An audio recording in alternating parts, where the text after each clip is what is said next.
Chestnut Ridge TN barn dominium building. We did a little bit more clearing here for our pad area. The pile of dirt is a little bit bigger this time, so we're still actually thankful that they were recommended to move the building up a little further, because now we're going to put an actual roll-up door that goes out the back, and we're going to have an additional, and I think we're going to move up even from this flag. We would like to come another 10 feet maybe, or 12 feet, and that's going to give us some additional room on the back side of the building, which we had originally didn't have any plans for back there.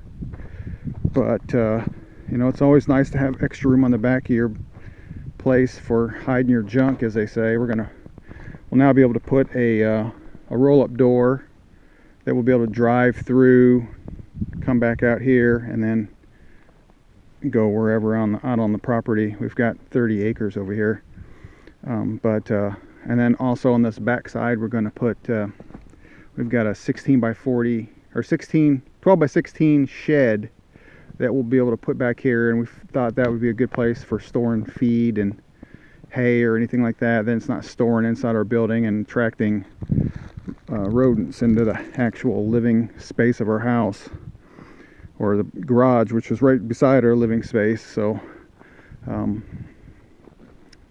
then way to look, we're going to have that's our vehicle, that's our driveway coming up. So right here, front corner of the house, we'll be able to look out over there. Of course, that junk, that trees and stuff will be out of the way.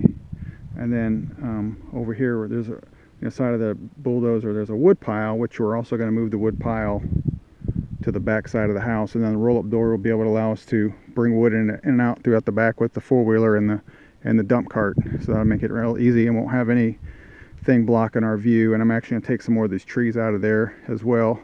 There's no houses or anything out that way. The closest house is through those woods about 200 yards. Our good friend that I've known for 30 years owns that land back there, 50 acres. And then we actually have another house that's directly on the other side of the car. It's about 300 yards that way. And even when all the leaves are down, you still can't see them. You can obviously hear them, but you can't see them. So and then our second story deck, will be a good 12 to 15 feet in the air from right here, which we'll be able to look down and see the path. And those are our chestnut trees that are out there. Those are chestnut trees that we have planted. There's like 65 that are down in that clearing. Some of them are doing well and some not so well. And over here is going to be our going to have a garden over that way, and then that's going to be our permaculture area. We're going to do the swales and the food forest and the fruit trees, and we're going to have integrated pasture with chickens, and we're thinking maybe sheep right now, but that's just the thought.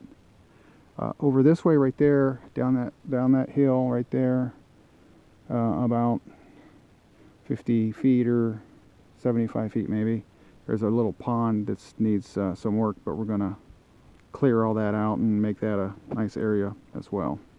But episode 4, we're getting started. And if you watched the last episode, we were a little upset that our building was suggested to move, but we're up here on the crown of the hill. You can't really tell, but this hill that's the top right there, and then and it kind of goes down from there, and it's about a 4-foot drop from the top to the bottom of this little, where we were going to put the house. So if we moved it up about 40 feet, which is bringing us to the top of this hill, so we'll have less problems with water, and that's a concern for a foundation. So anyhow, enjoy.